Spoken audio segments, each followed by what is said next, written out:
everyone, welcome back to Aditi's study room.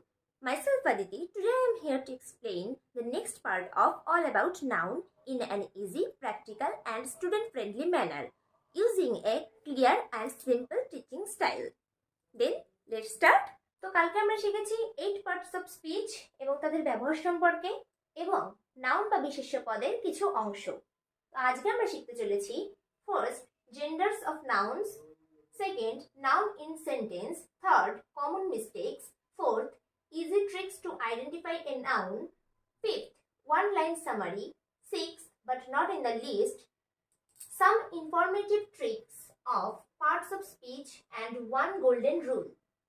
তো চলো শুরু করা যাক। genders of noun অর্থাৎ লিঙ্গভেদ। There are 4 genders of noun অর্থাৎ বিশেষ্য পদে লিঙ্গ 4 প্রকার।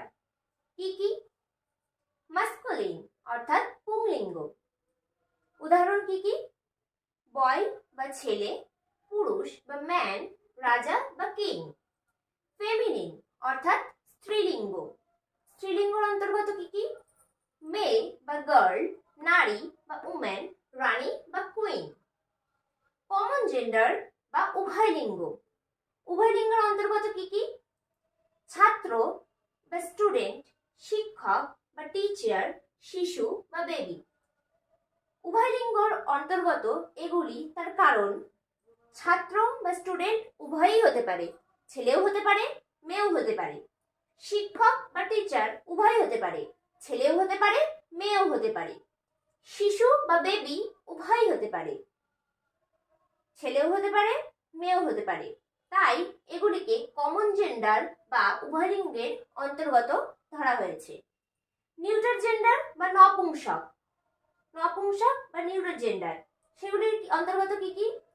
বই বা বুক, টেবিল, টেবিল, কার বা গাড়ি।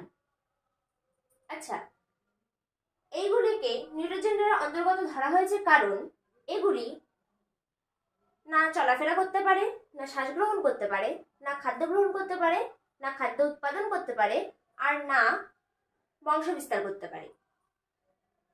যেই লিঙ্গগুলি বা যে জিনিসগুলি বংশ বিস্তার, খাদ্য গ্রহণ, শ্বাস গ্রহণ এবং চলাফেরা করতে অক্ষম সেগুলিকে নিউটার জেন্ডার বা নপুংসকের অন্তর্গত ধরা হয়। এবার আমরা জেনে নিই নাউন ইন সেন্টেন্স বা বাক্যে বিশেষ্য পদের ব্যবহার সম্পর্কে।